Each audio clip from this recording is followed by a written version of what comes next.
Bonjour les amis, bonjour à tous, bonjour à toutes. Marie-Odile avec vous, en compagnie de Claire. Je suis en Suisse. Oui, merci. Bonjour, bonjour à vous aussi. Merci. Nous sommes en Suisse, c'est un horaire un peu inhabituel, un horaire d'été, on va dire ça comme ça, puisqu'on s'est rencontrés cet après-midi.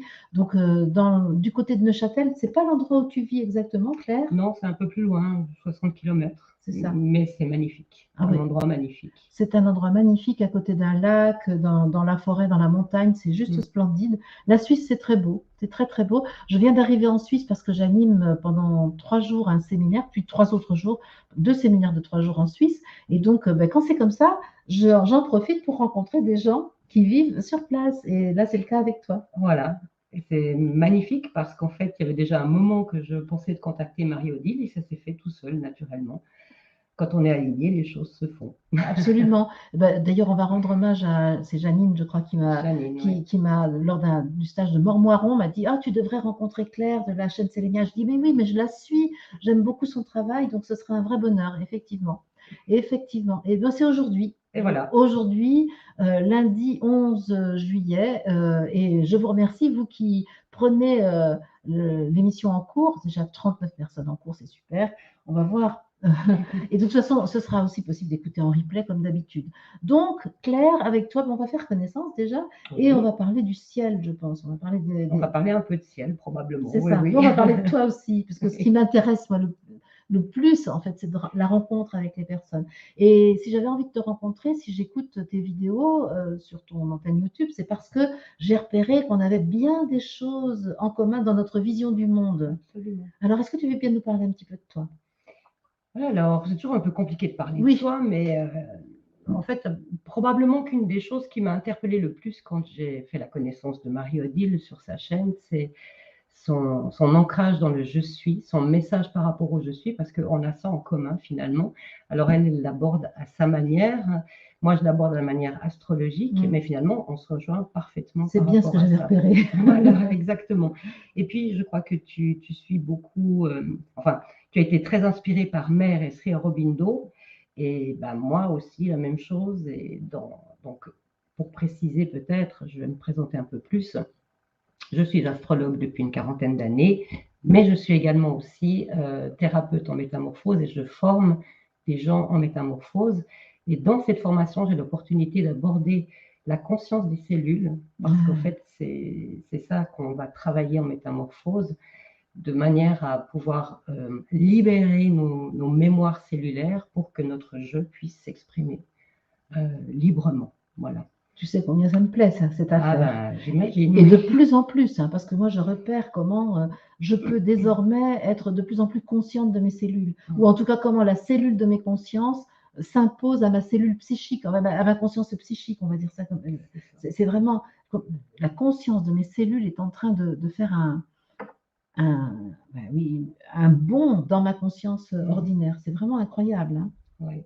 Et elles ont une conscience, ces cellules, Mais justement. C'est ça c'est qui est ça. extraordinaire. Mm. De temps en temps, ça m'arrive de chanter avec mes cellules.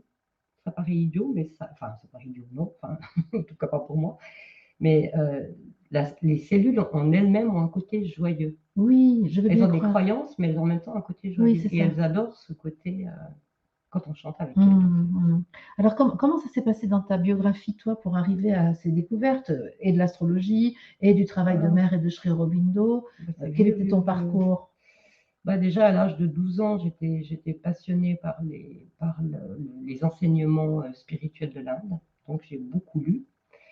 Et puis, à 19 ans, bah, j'ai eu une révélation par rapport à l'astrologie parce que je regardais le ciel en me disant, mais là, c'est un langage, il y a quelque chose à comprendre. J'achetais des bouquins d'astronomie, mais j'étais frustrée jusqu'au jour où ma cousine qui pratiquait l'astrologie m'a fait mon thème et je me suis dit, mais j'écoutais même pas ce qu'elle me disait, je me suis dit, mais c'est ça que j'attends depuis toujours. Ah, génial. Et en fait, c'est venu comme ça, une forme de révélation. Et petit à petit, en étudiant l'astrologie avec ses sources de l'Inde antique, ça m'a orienté petit à petit vers ce travail au niveau des cellules, du corps humain, parce que je trouve que le corps humain est une merveille. Ouais. Et ce n'est pas une question d'esthétique. Je veux dire, en lui-même, le corps humain est une merveille. C'est ça. C'est vraiment une horlogerie de précision. Toi qui es en Suisse, on pourrait dire vraiment c'est Voilà, c'est ça. Une belle horlogerie suisse. Absolument. De luxe. De luxe. Ouais, un véhicule vraiment magnifique. Ouais. Et dont on est loin de connaître tous les trésors encore. Hein, c'est ça. Et les possibilités. On a des capacités qu'on ignore. En fait. Et le corps est capable de se régénérer de lui-même aussi. C'est vrai que c'est quelque chose qu'on ne devrait peut-être pas trop dire sur les réseaux sociaux, mais je pense qu'avec la conscience, on peut changer des choses dans notre corps et vraiment le transformer. Enfin, je l'ai expérimenté moi-même avec suffisamment de conviction intérieure et d'amour, parce que sans amour, ça ne marche pas. Des problèmes physiques peuvent être résolus. Alors, tu sais que moi, je viens d'animer une assemblée de guérison hier, et que par conséquent, c'est exactement ça le propos, c'est-à-dire de laisser l'onde divine, la conscience divine, se propager dans le corps pour remettre de l'ordre dans ce qui a été désordonné, dérangé en fait par le formatage, par les expériences, par les croyances, etc. C'est super. Et donc, quand tu parles de la métamorphose, parce que je ne connais pas forcément la technique là, que tu utilises pour les soins que tu proposes, tu peux nous en parler un peu? Alors, en fait, c'est une méthode qui a été découverte dans les années 30 par un Anglais qui s'appelait Robert St. John, qui, lui, était naturopathe et réflexologue. Et c'était un homme intuitif. Et il s'est dit, mais il avait l'impression tout le temps dans son travail que tout le ramenait aux zones réflexes de la colonne vertébrale.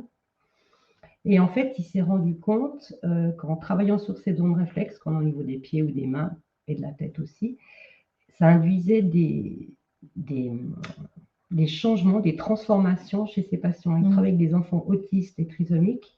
Les enfants autistes commençaient à s'ouvrir à l'extérieur et les trisomiques commençaient à avoir un peu plus de quant à soi, un petit peu plus de conscience d'eux-mêmes. Donc après, il a diffusé ça dans les années 50.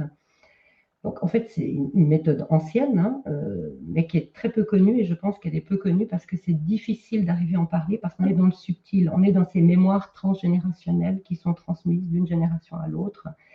Et le but de ce travail, c'est vraiment par des attouchements très légers, juste des légers massages, mais pas que sur le corps physique, dans les corps subtils, de libérer ces mémoires cellulaires. Et en fait, ça travaille toujours dans le ici et maintenant par rapport à ce dont on a besoin pour libérer cette créativité. Donc, d'une fois à l'autre, ça peut être quelque chose de complètement différent comme travail. Oui, parce qu'on veut dire ça suit un peu l'évolution de la personne et les barrières auxquelles elle arrive sont rencontrées au fur et à mesure, c'est ce que tu veux dire. C'est ça, et elles sont dissoutes en fait. Oui, c'est ça. On fait appel à ce qu'on appelle la force de vie. Pour moi, c'est l'aspect Saint-Esprit, mais ça, c'est ma vision des choses. Et c'est le Saint-Esprit individualisé dans chaque personne. On fait appel à cette force-là. Ça m'amène à t'interroger sur ta vision du monde à toi. On est bien d'accord que tu as une vision spirituelle, ça c'est sûr. Oui. Mais est-ce que tu pourrais nous dire un peu ta manière à toi de voir l'être humain dans le monde? C'est quoi ta vision? Oula, c'est vaste. C'est une grande question. Oui, c'est une très grande question à laquelle je ne m'étais pas préparée, donc je vais essayer d'y répondre le plus intelligemment possible. D'abord, pour moi, on est des êtres spirituels, on est des êtres divins qui s'incarnent. On n'a pas à devenir divin, on l'est déjà. Je pense que l'être humain a la capacité, la possibilité d'amener la lumière dans la matière et que c'est une de ses missions. Parce que la matière n'est pas quelque chose d'inerte et d'inconscient. Pour moi, il y a de la conscience dans la matière. Et plus on est capable d'aimer la matière, d'être conscient de cette conscience, plus on va amener cette lumière dans la matière et plus la matière elle-même va se transformer. J'aime beaucoup ce que tu dis. L'homme a donc vocation à révéler la lumière qui est déjà dans la matière. C'est ça. Et déjà avec notre propre corps physique, mais de toute façon, si on le fait avec son corps physique, on le fait avec la nature, avec les animaux, avec les pierres, avec tout ce qui existe en fait. Pour moi, la conscience est partout. Donc on est peut-être, en tant qu'être humain, le relais des consciences. On est la conscience consciente d'être le relais des consciences. Si je peux dire comme ça. Oui, c'est intéressant. Mais tu t'es très bien sorti de cette question difficile.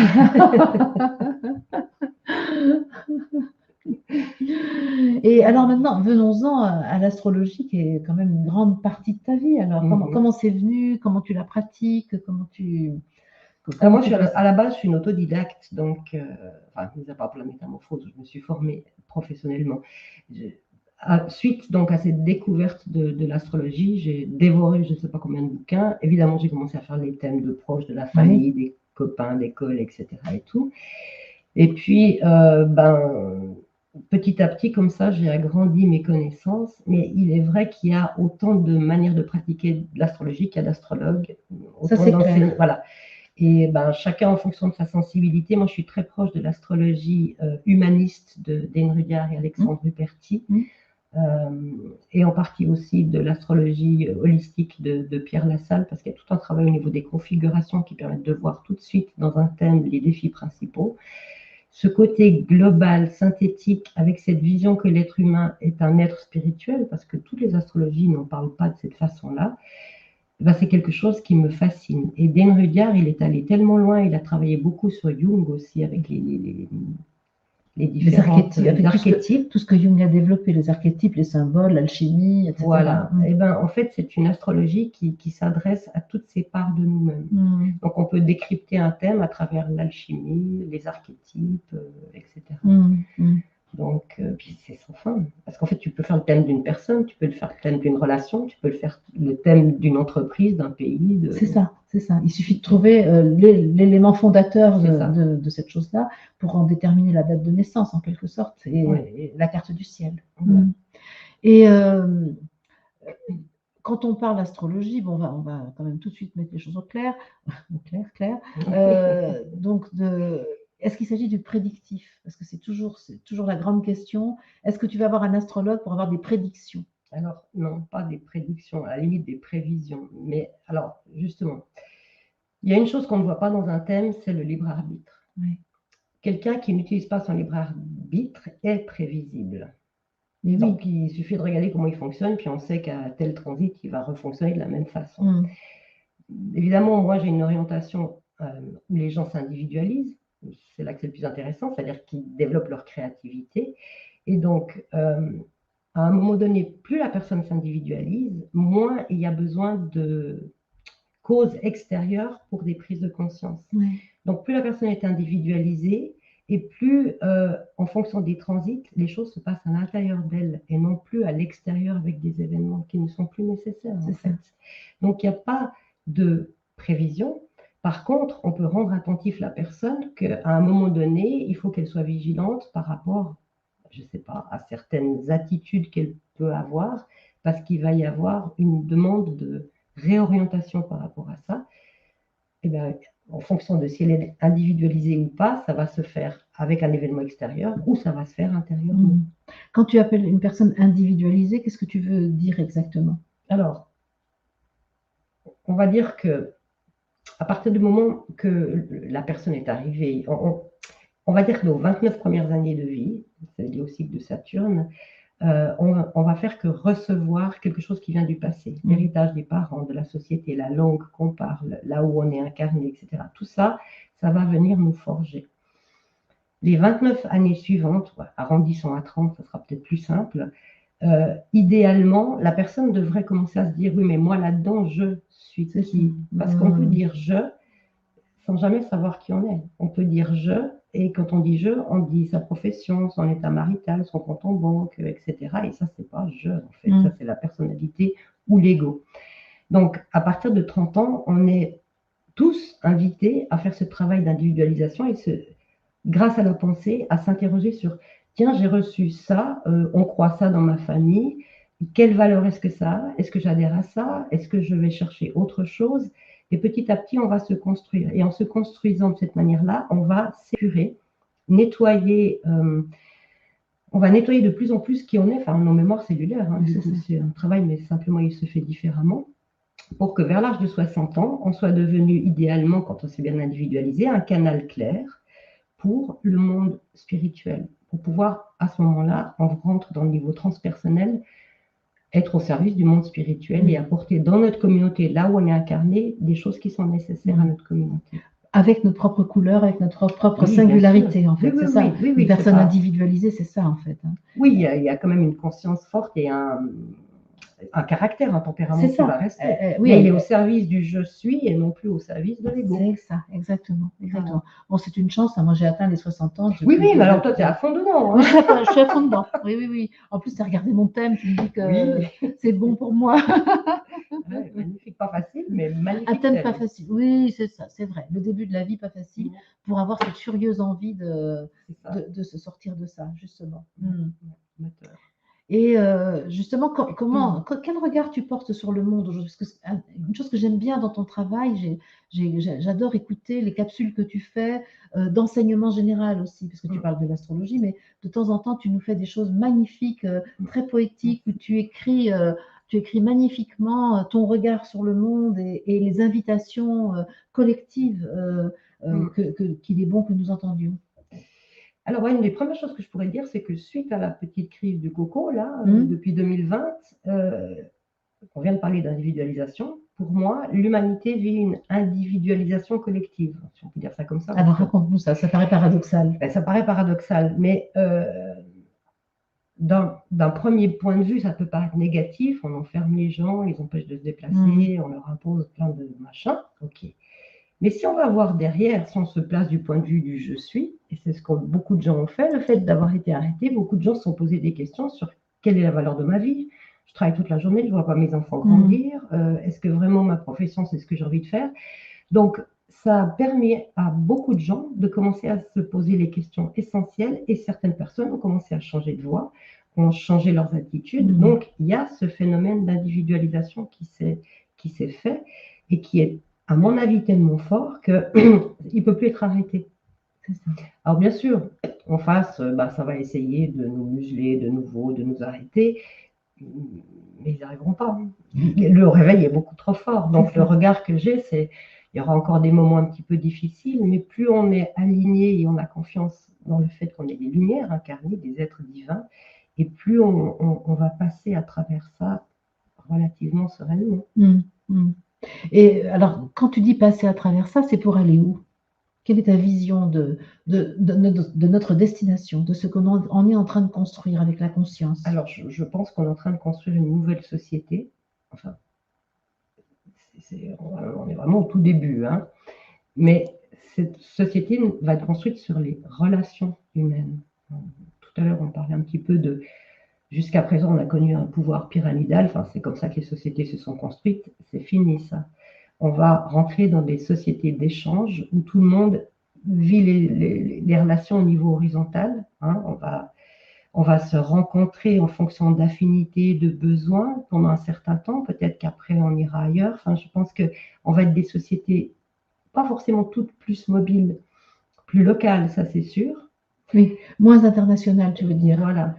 Parce que ces grands mouvements qui sont mécanisés, en fait, demandent tellement d'énergie, de moyens, que ça n'a plus lieu d'être, en fait. Non, c'est même une aberration. Enfin, je veux dire...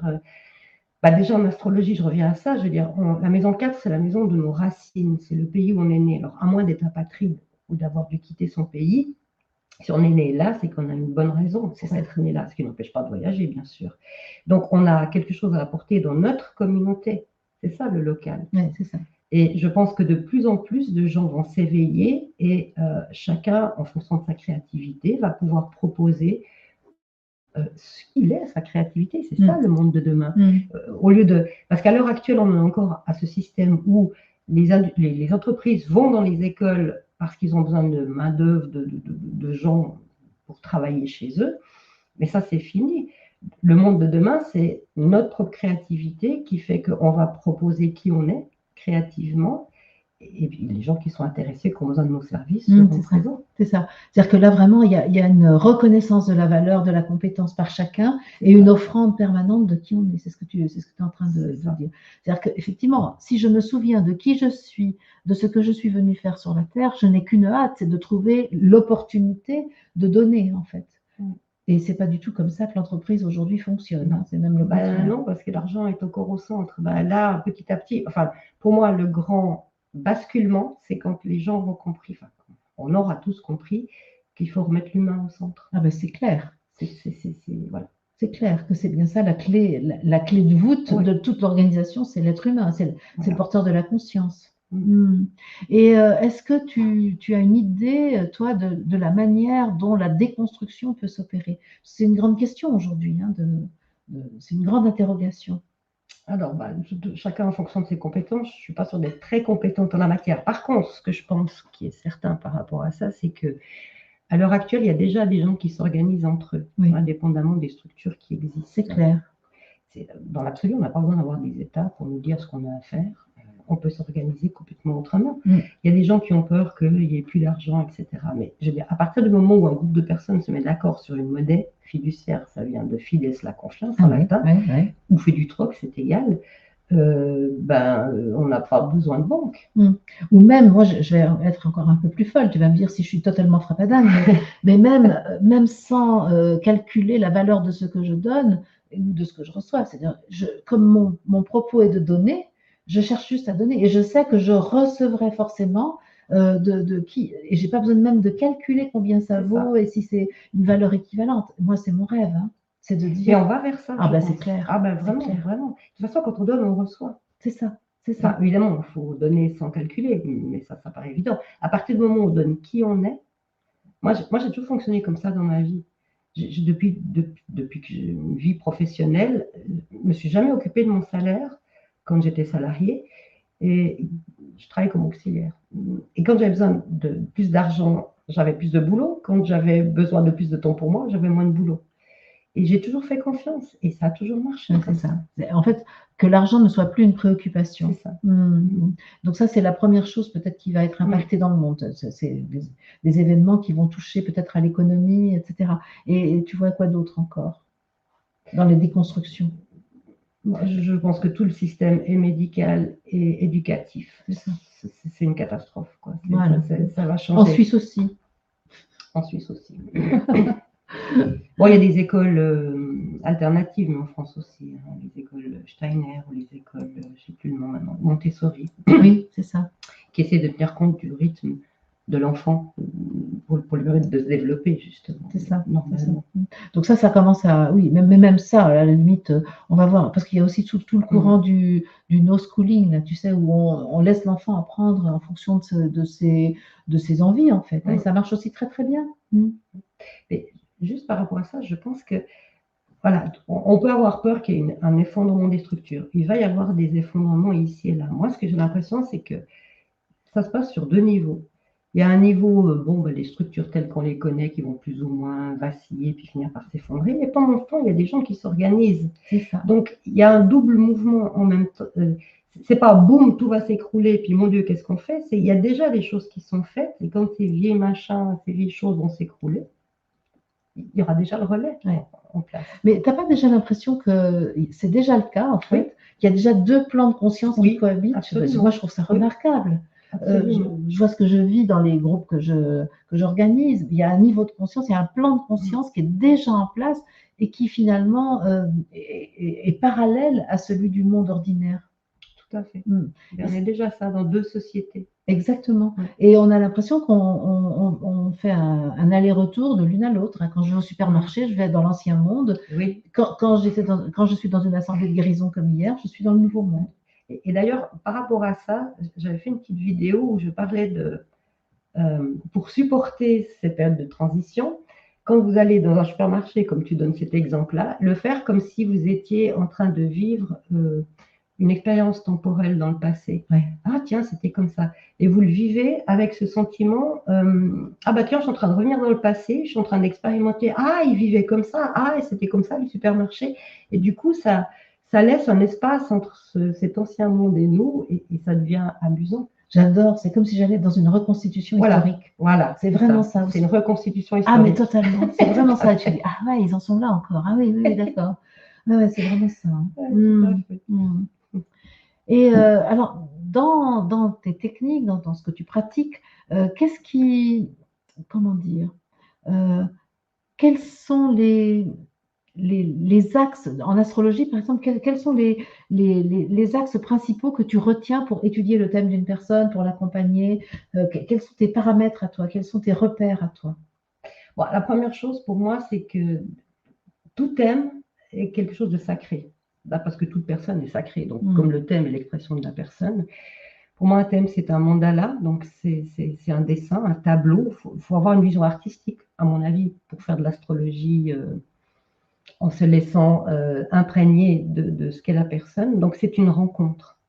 Et je vais ressentir l'énergie qu'il y a dans le thème. Il n'y a pas d'analyse vraiment. Je vais avoir un ressenti global. Après, je peux aller regarder effectivement chacune des planètes. Mais voilà, c'est plus cette vision artistique, ce tableau en fait. Et qu'est-ce que tu sens que tu rencontres de la personne lorsque tu vois son thème astral? Qu'est-ce que je rencontre de la personne? Est-ce que tu rencontres sa personnalité, tu rencontres son je suis? Alors, je pense que j'ai tendance à voir très vite le je suis. Ouais. C'est pas toujours évident parce que on est tous comme ça. Hein. Même si je regarde mon propre thème, je trouve qu'il y a des choses magnifiques, mais je ne me sens pas du tout à ce niveau-là. J'aimerais bien. Ah oui. Oui, on est tout le temps en évolution.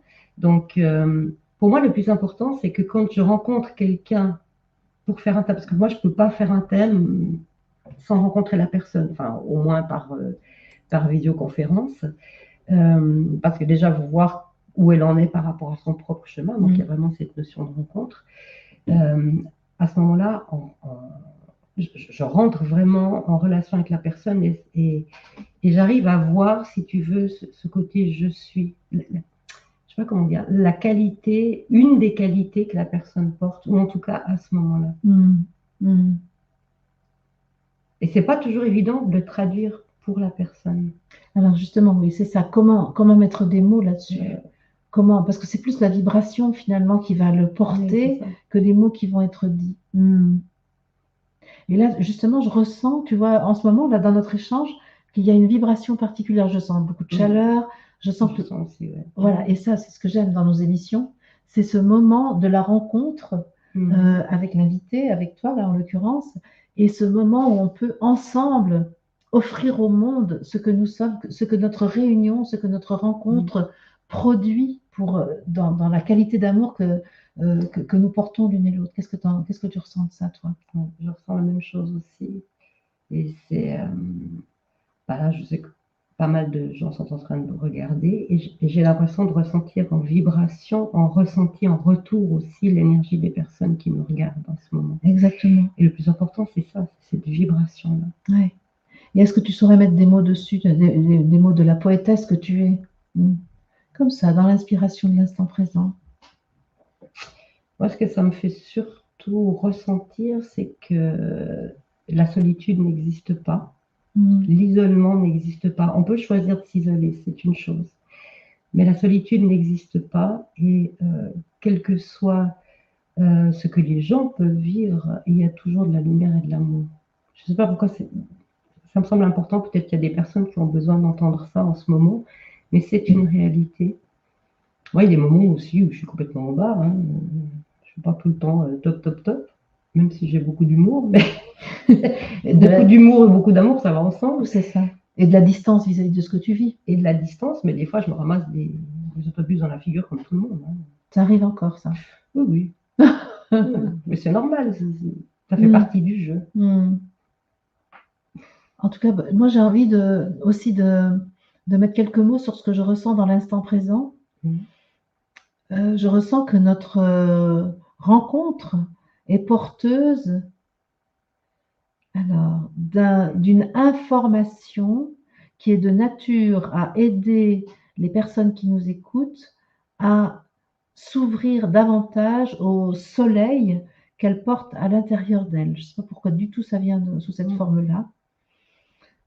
Il y a quelque chose de très solaire, de très christique dans ce que je ressens ici et maintenant dans l'instant présent. Est-ce que le Christ a de l'importance pour toi? Et qu'est-ce que tu mets derrière ce mot, toi? J'aurais envie de citer Alexandre Vinet qui dit que le Christ est dans le monde l'immortelle semence de la liberté. Et pour moi, le Christ, c'est... Je n'aurais même pas de mots pour décrire ça, en fait, mais c'est cette impulsion de liberté, d'éveil du je suis, en fait. Oui. Parce qu'il y a l'homme Jésus et il y a le Christ qui l'a porté. Est-ce que toi aussi tu fais une sorte de distinction, même si... Oui, il y a la distinction, mais à partir du moment où le Christ est en l'homme Jésus, l'homme Jésus devient Christ. Absolument. Ce que nous sommes tous invités à devenir à un moment ou à un autre. Et ça me permet d'aller plus loin là sur tes repères spirituels à toi, parce que tu as une très, très fort, comment dire, prise en compte de la dimension spirituelle de l'être. Mais est-ce qu'il y a tu as parlé de Sri Aurobindo et de Mère, est-ce qu'il y a d'autres courants spirituels? Une fois, je t'avais entendu parler de la gnose, je crois. Oui. Donc, j'avais été épatée par ta connaissance sur ce sujet. Oui, c'est ardu la gnose. Oui, justement. Donc, oui. oui, je trouve ça passionnant, la Sophia. Voilà, c'est ça. J'aime bien cette vision de la Sophia en tant que sagesse. C'est ce qui manque à l'heure actuelle, enfin, qui est en train de revenir, et c'est les femmes qui portent ça en elles.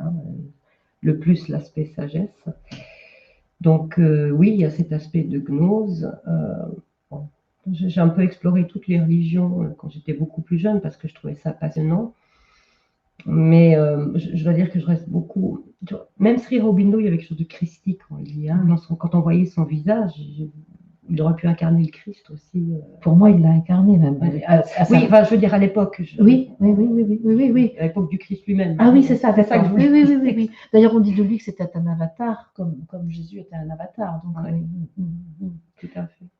Par contre, si tu as remarqué, Mère est beaucoup plus réservée par rapport au Christ, et elle l'a cantonné à la religion chrétienne, alors que bon, on sait toi et moi que c'est hors de cette religion qu'on peut rencontrer le Christ. Oui. Ça c'est important. Ne pas mélanger. Justement, le Christ et la religion, ça n'a rien à voir. Mais vraiment rien à voir. Mais rien. Oui. Et est-ce que tu as d'autres références spirituelles donc, qui t'ont marqué, Alors oui, mais sur la spiritualité très élargie, parce qu'en fait, moi, j'ai été passionnée. Un de mes pères spirituels a été longtemps Carl Gustav Jung, parce qu'il est allé très loin quand même, notamment au niveau des archétypes, d'Enridia pour l'astrologie. Et puis, il y a Nicolas Berdyaev, qui est le philosophe de la liberté. Et franchement, moi, quand je le lis, ça me transcende. Oui, Annick de Souzenel en parle. Et Annick de Souzenel aussi. En parle régulièrement, oui. Oui, donc effectivement, des gens qui t'ont inspiré pour façonner, pour forger ta propre vision des choses. Oui, puis prendre de l'élévation par rapport à soi-même aussi. Ça, c'est quelque chose d'extrêmement important. C'est des gens qui ouvrent les portes sur tout est possible, en fait. Et je pense que le premier pas pour sortir d'un marasme de difficultés, c'est déjà de pouvoir lire ce genre de personnes parce que ça nous ouvre des portes et on sort de ce qui nous emprisonnait. Comment tu vois, toi, l'évolution d'un individu, ce qu'on appelle le travail sur soi? J'aime pas beaucoup le mot travail sur soi. Non, je ne sais pas comment dire, mais le parcours évolutif d'une personne, d'où venons-nous et qu'avons-nous à décortiquer, je ne sais pas comment dire, à dépouiller, à défaire pour aller vers notre destination? Comment tu vois ça, toi? Bon, déjà, je pense qu'on choisit quand même de venir ici. On choisit un certain nombre de circonstances. Après, il y a une question de libre arbitre, donc peut-être qu'on ne remplit pas tout à fait le contrat qu'on s'était à soi-même fait. Ça, c'est une autre paire de manches. Moi, je pense que en résumé, c'est une question d'amour. Amour de soi, amour de la vie. C'est vrai que si on part en n'aimant pas la vie, ça va être quand même assez difficile. Mais justement, hier, là, dans la réunion que j'animais, dans l'assemblée de guérison que j'ai co-animée avec Théo, il y avait plusieurs personnes qui disaient combien elles avaient du mal à accepter la vie. Comment tu expliques ça? Comment cette incarnation peut paraître parfois insoutenable pour les personnes qui la vivent? Alors, probablement, ça tient à ce qu'on peut appeler le voile de l'oubli, c'est-à-dire qu'on oublie qui on est et d'où on vient. Et donc, si on n'a que le monde concret, alors je ne parle pas de la nature parce que ça ressource, mais si on n'a que les structures sociales telles qu'elles existent encore à l'heure actuelle, il y a de quoi déprimer. Oui, je comprends que les gens soient... Voilà. Une des thérapies, ce serait d'aller dans la nature et de se promener en portant le regard le plus loin possible. Je fais aussi une vidéo par rapport à ça, ça a l'air idiot, mais le fait de regarder au loin, ça ouvre l'esprit. Et c'est une thérapie pour des gens qui sont dépressifs. On les oblige, entre guillemets, au début à sortir, parce que quand on est dépressif, on n'a pas trop envie. On les oblige à sortir et à regarder au loin. Et au bout d'un moment, la dépression, elle passe d'elle-même. Oui, c'est ça. Donc, c'est peut-être des gens qui ont besoin de retrouver... Alors, ça passe à travers la nature, ça peut passer à travers les animaux aussi. Des fois, avec les humains, c'est difficile de retrouver cette envie de la vie, cet amour de la vie. Et quel est ton regard sur le karma? Parce que c'est souvent, c'est une question un petit peu épineuse parfois. Alors, pour moi, le karma fait partie de la matrice. Ah oui, je suis contente d'entendre ça. Oui, oui. Oh, Alors, mon frère est décédé l'année passée. Il était plus jeune, il avait une année de moins que moi. Et pendant qu'il il a fait un AVC, donc du 7 au 31 juillet, il était plus là, mais là quand même. Et j'étais en contact avec lui. Et c'est lui qui m'a permis de comprendre que le karma, c'est la poudre aux yeux, en fait. C'est quand on décède, on se retrouve face à des êtres de lumière, hein, si on veut, qui essayent de nous convaincre de revenir ici parce qu'on n'aurait pas fait ci, pas fait ça. Mais de toute façon, c'est un travail infini, on n'arrive jamais au bout. Hein. La perfection n'est pas de ce monde. Et c'est une manière de nous obliger à revenir pour continuer à se nourrir de nos peurs, nos colères, etc. Donc le karma, c'est du... Oui. Ah, mais je suis très contente parce que souvent je dis ça, que en fait, le karma est plutôt quelque chose qu'on se fabrique en fonction du dharma, c'est-à-dire de ce qu'on vient faire. Et alors, quel est ton regard sur le dharma alors? Bah, ça, c'est suivre son cœur, suivre son aspiration et développer au maximum sa créativité, de tout faire pour. C'est ça. Et donc, est-ce que tu parlerais de mission pour chaque individu? Est-ce qu'on a tous une mission? Oui, bah, la première mission, c'est de vivre sa vie. C'est ça, c'est ce que je dis, être soi. Voilà. Il n'y a pas d'autre mission que celle-ci, ce qui est un peu paradoxal parce que j'ai prévu de faire un stage astrologie et mission d'âme. Mais en fait, c'est pour se rendre compte que la mission d'âme, ben, du moment qu'on est là, on est en train de la vivre. C'est ça. Et puis, pas chercher trop loin, quoi. C'est vivre. Et en même temps, tout le monde n'est pas appelé à faire les mêmes choses. Non, bah, on est tous différents. Voilà. Et donc, il y a quand même, parce que moi, j'ai quand même la sensation, par exemple, que tout en moi appelle à faire ce que je fais. Et que si je restais toute seule chez moi à cultiver mon jardin et à lire des bouquins, il y a quelque chose qui n'irait pas. Je déprimerais, par exemple. Hein. Bah, parce que tu serais à côté de ta mission de vie. Alors là, oui, effectivement. C'est ça. Mais il y a peut-être des gens pour qui faire son petit jardin, c'est sa mission de vie. Absolument, absolument. C'est ça. L'écueil, c'est de croire qu'il y a une seule forme de mission, une seule forme d'action à mener. La seule chose à écouter, c'est son cœur. Qu'est-ce qu'on veut vraiment? Qu'est-ce que le cœur nous dit qu'il a envie? Et des fois, on se rend compte qu'on se force à faire des choses parce qu'on pense que c'est bien, mais finalement, c'est pas ça qu'on a envie de faire. Oui, c'est ça. C'est ça.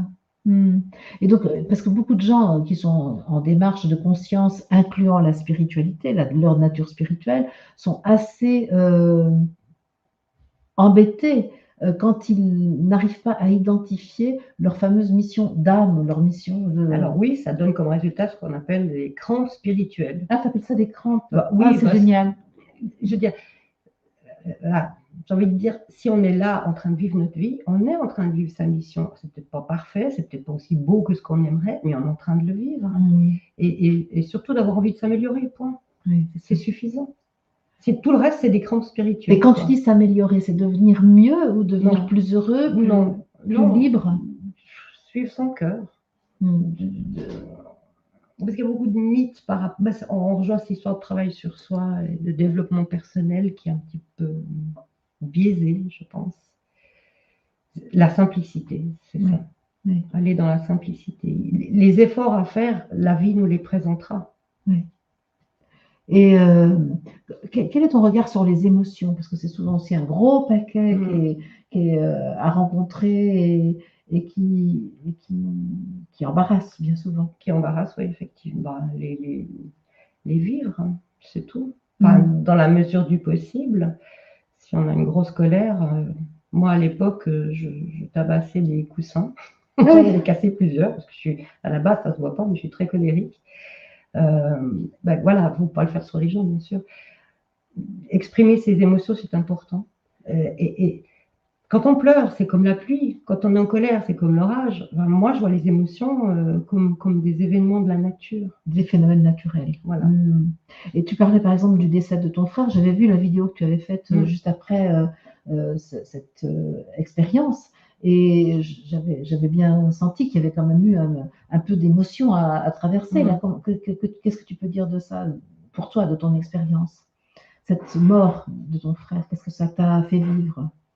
C'était surprenant parce que 56 ans, c'était quand même jeune. Hein. J'ai pas vraiment compris.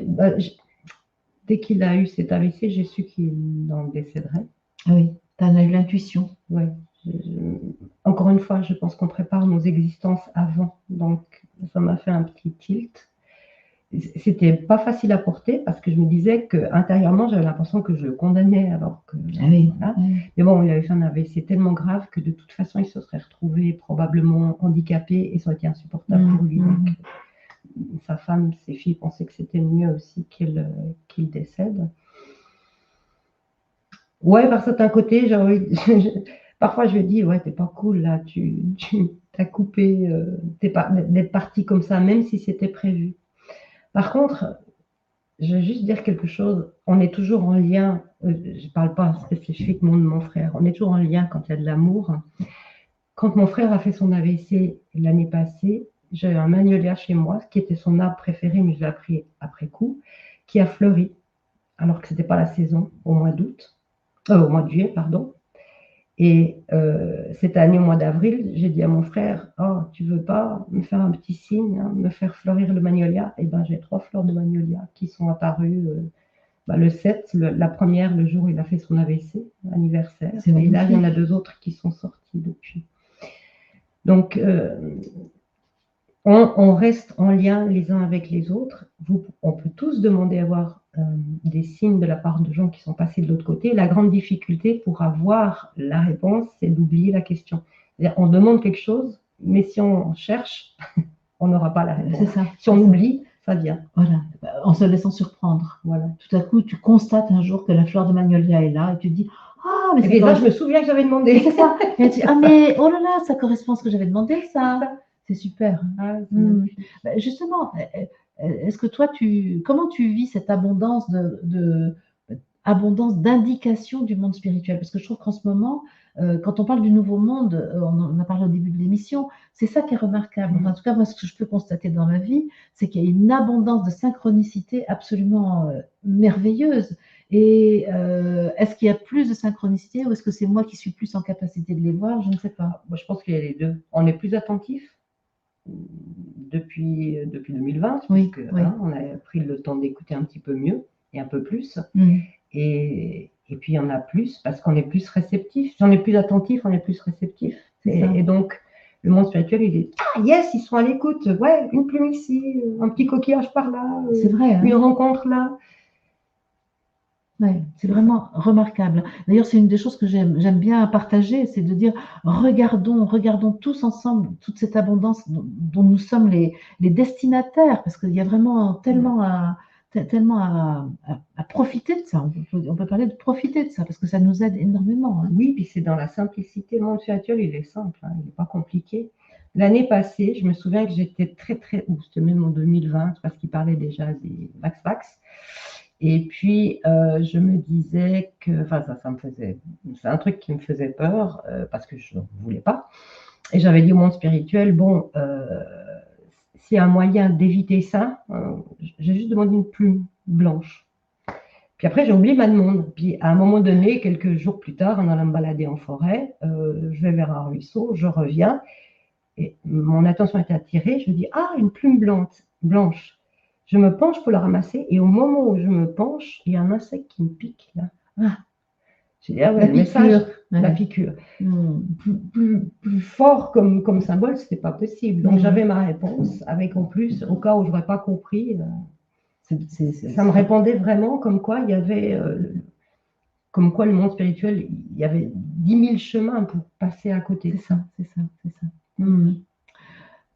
Tu as parlé aussi, je passe du coq à l'âne, tu as parlé aussi de Sri Aurobindo et de Mère, donc de ton intérêt pour leur recherche. Quel est ton point de vue, toi, sur cette immortalité, ou plus exactement sur le fait que le corps pourrait être éternel et donc être échappé à la mort? Justement, tu viens de parler de la mort de ton frère, donc ça m'a fait penser à ça. Est-ce que toi, tu adhères à cette... Oui. Moi, j'en suis convaincue. C'est ce que le Christ nous a montré il y a 2000 ans, en fait. Alors, je ne suis pas dans les arcanes supérieures. Je ne sais pas du tout ce que ça peut représenter. Je suis convaincue que ce travail-là amène à l'immortalité des cellules. Maintenant, est-ce que le corps, probablement, sera un peu moins dense, ça, j'imagine. Mais j'en sais pas plus. Mais donc, tu adhères totalement à ça. Ouais. Et que c'est bien à partir de ce corps-là et non pas simplement l'âme, parce qu'on parle beaucoup de l'immortalité de l'âme. D'ailleurs, on pourrait se poser la question de l'âme. D'ailleurs, je te dis, tiens, c'est une question que je vais te poser aussi. Non, je pense que c'est dans notre corps physique C'est actuel. ça, c'est ça. On peut déjà commencer ce travail-là dans notre corps physique actuel. Et comment, à ton avis? Est-ce que tu as une idée de la manière de faire? Peut-être déjà cette histoire de se débarrasser des mémoires cellulaires. Il n'y a pas que la métamorphose, hein. Il y a des tas de méthodes différentes. Le fait d'être conscient de la conscience de nos cellules, moi je leur parle. Moi je parle à mon corps, à mes cellules. Et je pense que ça leur amène quelque chose. Parce qu'elles ont aussi des croyances comme nous, hein. Il y a Bruce Lipton qui parle de la ça. biologie des croyances. Ah, c'est magnifique. Bruce Lipton, oui, c'est absolument magnifique. Donc, quelque part, on aide nos cellules à ne plus croire à la mort d'une certaine façon. En tout cas, pas la mort comme elles y croient, elles. Pour moi, on a emprisonné nos cellules, justement. On les a emprisonnées dans la matrice, dans les croyances humaines. Et il y a lieu de les nettoyer de ça, de les libérer de ça. Ça, c'est vraiment un gros chantier du moment, je trouve. Hein. Oui. Ah oui, il y a du taf. Oui, il y a du taf là pour ça. Et tu voulais me poser une question pour l'âme? Ah, voilà, c'est ça. Je voulais te poser une question sur l'âme. Oui. Parce qu'il y a 2 ans, Sri Aurobindo m'a donné en canalisation qu'il n'y a plus besoin de l'âme et qu'il y a directement le je suis et le corps qui sont réunis, alors que cette interface qui était absolument nécessaire avant n'a plus besoin d'être là. Et il appelle lui l'âme, l'être psychique d'ailleurs. Et je voulais simplement avoir ton point de vue là-dessus. Déjà, il y a une question de définition, parce que ce que les gens appellent âme, pour certains, c'est l'esprit, pour d'autres, c'est la personnalité. Oui. Alors, comme tu viens de me le dire par rapport à Sri Aurobindo, moi, ça me fait penser à l'âme en tant que l'interface émotion, enfin, je veux dire sentiment, pensée, volonté, mais on ne va pas perdre ça. Ça, c'est la trilogie de Steiner, hein, sentiment, pensée, volonté. Voilà. Mais c'est plus l'expression de la personnalité spirituelle, on va dire. Donc, je peux comprendre qu'effectivement, le je suis puisse aller directement dans le corps, mais je n'ai jamais réfléchi à ça, en fait. Oui. C'est peut-être un support dont on n'aurait plus besoin. Voilà, c'est ce que dit, parce que la fréquence, la conscience ayant grandi, a la capacité de voir le je suis, d'intégrer la présence je suis dans le corps. Et il n'y a plus besoin de ce tampon, en fait, qui était l'être, ce que Sri Aurobindo appelle l'être psychique. Alors oui, sous cet aspect-là, je comprends. Ouais, et donc, de ce fait, la conscience peut totalement donner libre cours à je suis dans le corps, en fait. Mais bon, je ne savais pas si toi, tu avais un avis sur la question. C'est-à-dire que je n'avais jamais entendu ça, tu me l'apprends, mais effectivement, ça va probablement me faire réfléchir à ça, mais ça me semble vrai et tout à fait possible. Surtout que ça rejoint ce que tu disais tout à l'heure à propos des êtres de lumière qui attendent à la sortie du tunnel là, et qui finalement ne sont intéressés que pour se nourrir des peurs, des émotions des humains, et qui disent revenez, j'ai encore besoin de manger de ta soupe. Oui. Exactement. Et effectivement, c'est cette âme qui reste encore prisonnière en fait de cette matrice. Parce qu'elle même si elle fait l'aller-retour entre la matière et le je suis, elle peut se faire piéger par le plan astral. D'où l'intérêt de développer au maximum ce je suis, cette conscience, qui pour moi passe aussi beaucoup par l'observation. Vas-y, raconte ça. C'est-à-dire que quoi qu'on puisse vivre dans la vie, même les choses les plus terribles, si on est capable d'être dans l'observation, donc c'est comme prendre un peu de recul par rapport à ce qui se passe, on peut laisser notre je suis émerger par la simple observation. Donc, on vit sa vie de tous les jours. Évidemment que ça implique d'être présent, d'être extrêmement présent, et on peut parler tout le temps. Mais dans ces moments-là, on décide d'être présent, donc observateur de ce qui se passe. Et ça nous décolle. Oui, c'est ça. Et le je a l'opportunité d'être plus présent en nous. C'est ça, il y a toujours, enfin moi ce que je ressens, c'est la nécessité pour moi-même, mais je le partage aux autres bien sûr, d'être consciente de ma conscience. C'est-à-dire, il y a un observateur de mon champ de conscience. C'est ça. Ouais. Donc, je observe le champ de conscience Mm. et je peux, de cette manière, savoir quels sont les paramètres à ma disposition pour prendre mes décisions. Mm. Ou de ne pas en prendre. Ou de ne pas en prendre On peut d'ailleurs. être juste dans l'observation. Oui, c'est ça, Mm. c'est Mm. ça. Mm. Ben, le jeu, c'est ça, en fait, je pense, à la base. Euh, il y a, pour le jeu, il n'y a pas de bien et de mal. C'est ça. Et c'est ça, c'est très paradoxal. Il y a des points de vue différents, mais il n'y a ni bien ni mal. Il est au-dessus. Tu parles du je suis ou tu parles du je? Je suis. Du je suis, oui, c'est ça. Donc, effectivement. Ouais. Il y a l'amour. Hein. Oui, c'est ça. Dans le je suis, il y a l'amour et puis Ouais. basta. Ouais.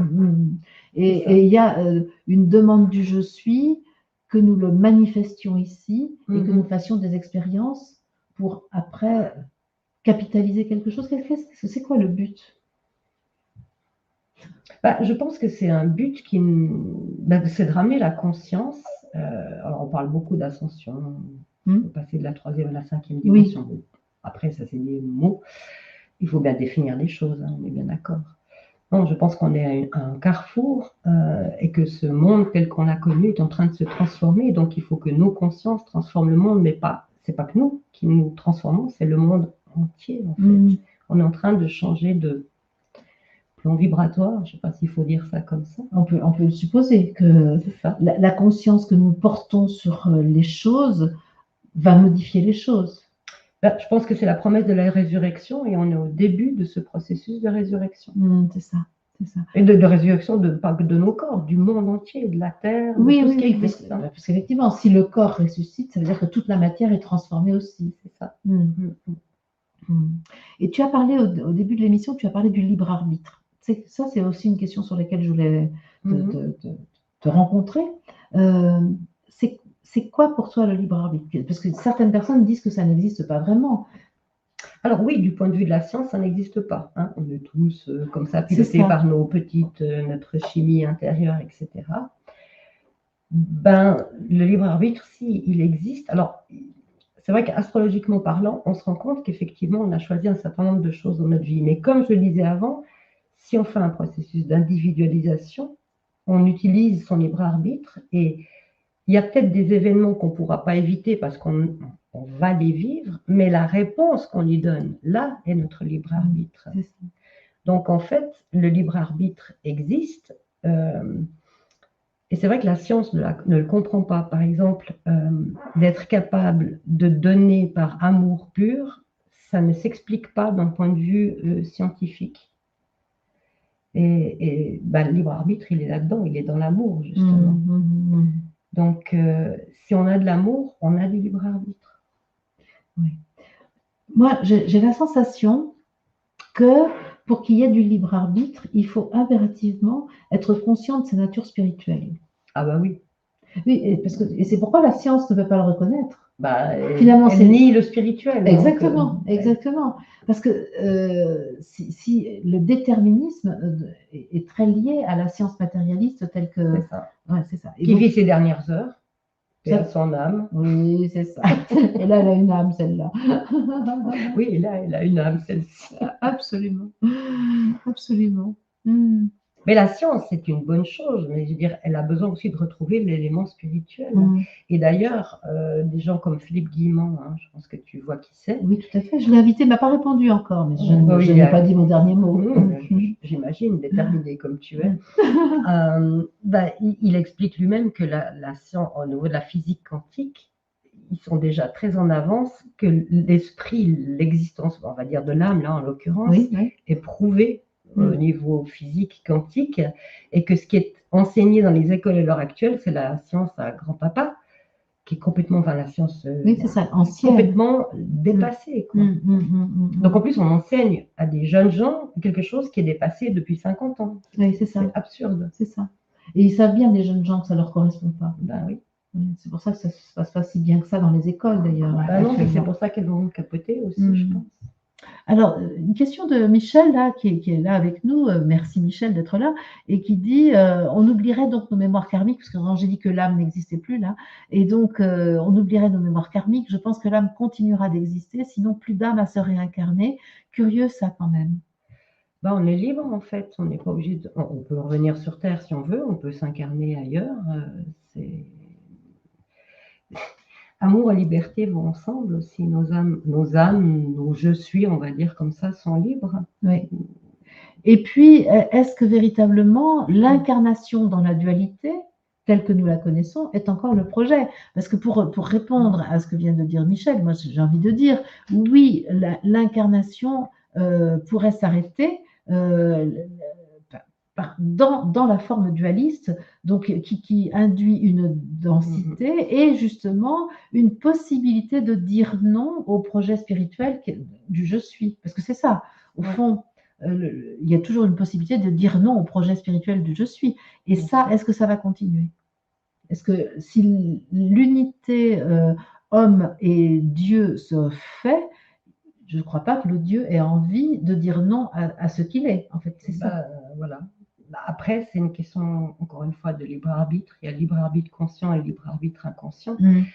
Parfois, on parle que ce qu'on est en train de vivre, il y a deux sociétés qui se créent, mais il y a peut-être des gens qui vont vouloir rester absolument dans des mondes de dualité. Alors peut-être que ceux-ci vont continuer à se réincarner sur une terre différente. Mais ça, j'en sais rien. Et c'est ça. Et pour cela, l'âme va continuer à exister. Bah oui. Effectivement, cet être psychique ça. Qui parce que ces âmes auront besoin encore de faire ces expériences-là. Exactement. Et il n'y a pas de jugement par rapport à ça.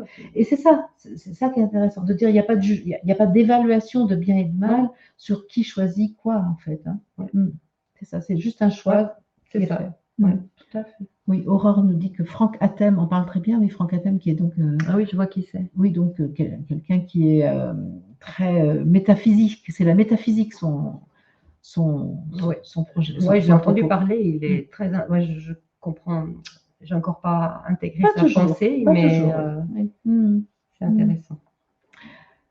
Alors Claire, est-ce que tu veux nous dire maintenant quelles sont les prestations que tu proposes? Tu as parlé de stage tout à l'heure, donc tu fais à la fois des prestations individuelles et des prestations collectives. Oui, où je propose des ateliers ou des formations. Alors évidemment, il y a deux domaines, il y a l'astrologie d'un côté.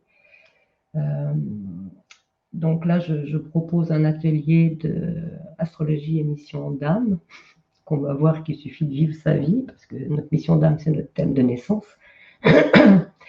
Ça, c'est les 19, 20 et 21 août en Suisse, pour les gens qui ont envie de venir voir ce beau pays qu'est la Suisse et qui sont à l'étranger. J'avais un autre atelier, les secrets de la colonne vertébrale, mais il est quasiment plein. Donc, ça, c'est plutôt pour la métamorphose, alors. Il y a un peu le lien avec la métamorphose. C'est les week-ends du 6 et 7 août, et ça se passe en Suisse aussi. Je peux encore prendre 2 personnes, peut-être. Et puis autrement, j'ai des formations professionnelles en métamorphose, mais je pense que ça s'adresse plus aux Suisses, aux gens qui vivent en Suisse ou qui sont frontaliers, parce que c'est sur 7 week-ends. Ah oui, donc il faut venir souvent. Voilà. Donc, voilà. Sinon, je propose des consultations d'astrologie par Skype qui sont enregistrées, ou des consultations en métamorphose, ou aussi en présentiel ou à distance, parce que ça marche très bien. L'énergie ne connaît ni frontières ni limites. Oui, c'est ça. Voilà. Et donc, voilà, j'ai fait le tour. Ok.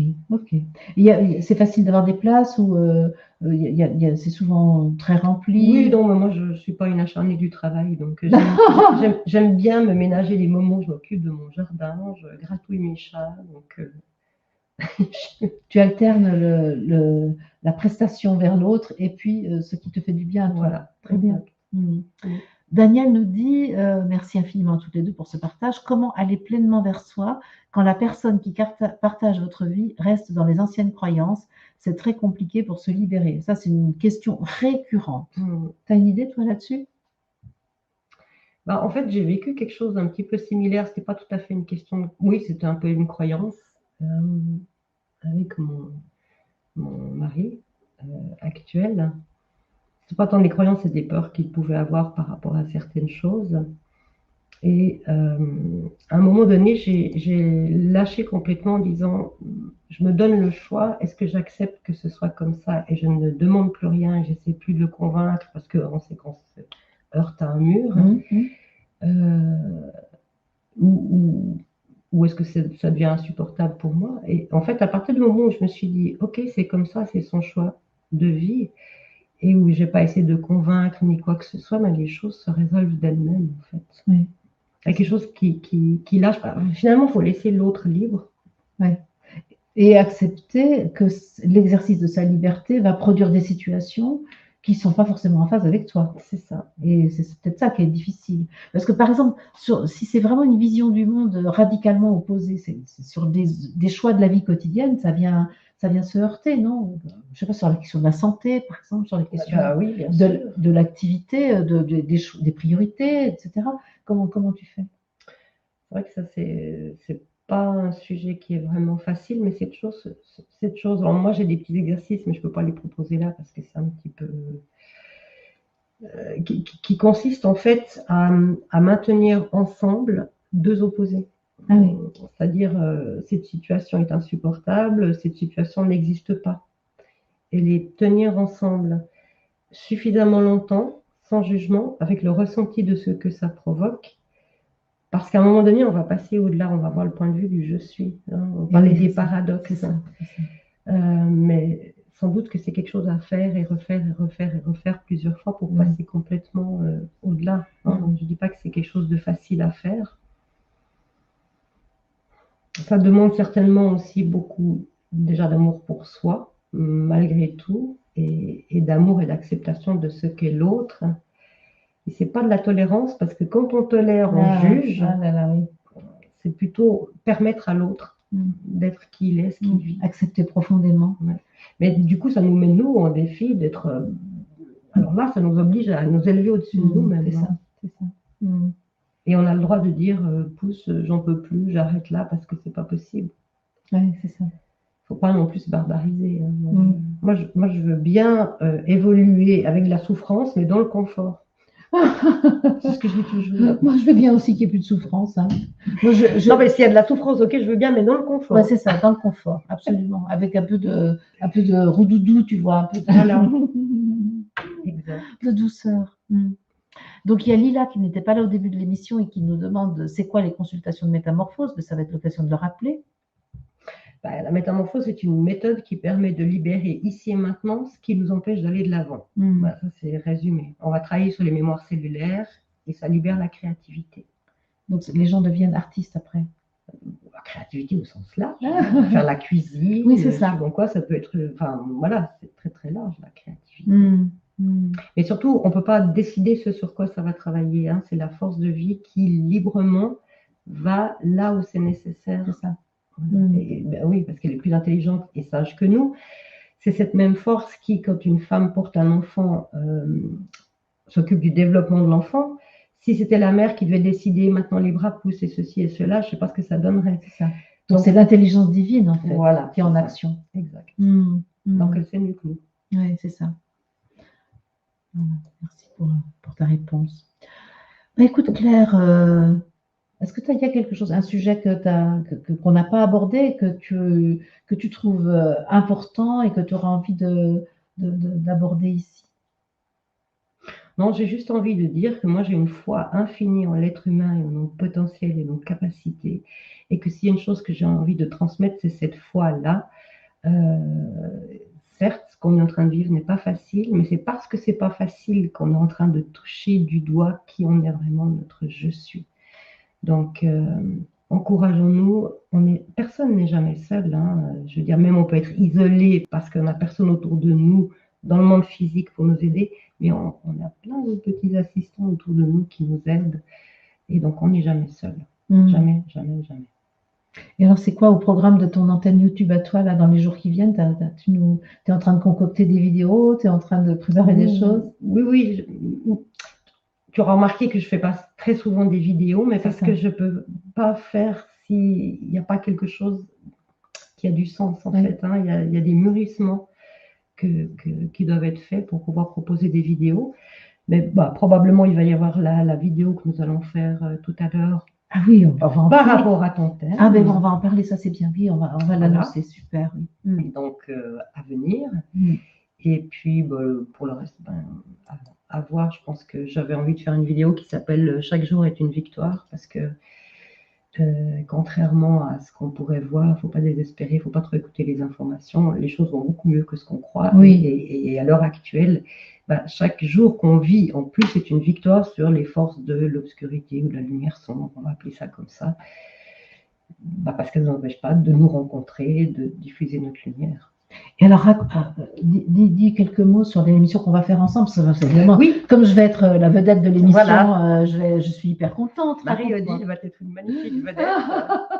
Je lui ai demandé s'il était d'accord de me donner ses coordonnées de naissance parce qu'avec tout le travail qu'elle fait par rapport au je suis, moi, ça m'a parlé, vraiment enthousiasmé. Je trouve que c'est quelqu'un de formidable. Et je voulais voir dans son thème comment ça s'articulait. Tout le travail qu'elle a fait par rapport où je suis. Donc, elle m'a dit qu'elle était OK. Et on va faire une vidéo qui sera présentée sur ma chaîne. Je te donnerai les liens que tu puisses la présenter sur Absolument. la tienne aussi, bien de sûr. même que tu pourras faire la même chose avec celle-ci. Mais j'y compte bien. Et donc, on va aller explorer le thème de Marie-Odile et découvrir à travers les aspects de son thème comment tout ça s'articule pour cette vocation, on va dire ça autrement, de révélation du je suis. Moi, alors là, je me réjouis parce que j'adore. Moi aussi. J'adore aller voir ce qui s'est tramé au-delà de la conscience humaine ordinaire pour que j'en arrive à faire ce que je fais aujourd'hui. Parce que j'ai tellement été propulsée par. Je dis toujours, je suis obéissante aux planètes. Parce qu'il y a quelque chose comme ça chez moi, que je sens, je sens bien qu'une force s'empare de moi et que simplement en lui disant oui, c'est plus de joie pour moi. C'est ça en fait. Hein. Ça n'est que ça. Voilà, exactement. Super, donc ça sera on va le faire tout à l'heure, non pas en live, mais non, pas en live. Non, moi, j'ai un ascendant vierge, je suis maniaque, donc je veux faire ça bien avec une petite intro. On voit le thème à l'écran et tout. Super. Donc, on va enregistrer l'émission tout à l'heure et ce sera un peu plus tard sur ton antenne YouTube et ce sera sur la mienne aussi. Oh, je me régale d'avance. C'est génial aussi. Super, super. Bon, merci à vous tous d'avoir été là en plein après-midi, comme ça, au mois de juillet. Ce sera l'occasion pour ceux qui n'ont pas été là en direct d'écouter en différé. Merci Claire. Merci Marie-Odile, merci à toi. Je suis très heureuse de la fluidité de notre échange, du naturel de notre conversation. Deux copines qui se sont retrouvées comme ça devant. Ah ben c'est ça, hein. C'est une rencontre karmique. Ah non, on a dit que le karma, c'était pas ce que c'était. Une rencontre voulue par nos je suis. Une rencontre voulue, voilà, exactement. Ah moi, ça, maintenant, c'est ça. Hein. Mais tout à fait. C'est des rencontres voulues par nos je suis. Et c'est pour ça que ça nous met en joie. Oui. Merci à vous, merci à tous d'avoir été là. Et puis, je vous souhaite une très belle fin de journée. Il n'y aura pas de guidance autre ce soir, non, ça c'est sûr. Et puis, pendant quelques jours, il n'y en a pas, mais il y aura autre chose sur l'antenne YouTube, avec notamment des podcasts probablement. Voilà, merci les amis. Merci Claire, merci infiniment. Merci Marie-Odile. Et puis, on est bien en Suisse, hein, je vous le dis, moi. Allez, bye bye les amis, au revoir. Au revoir, on voit pas maman.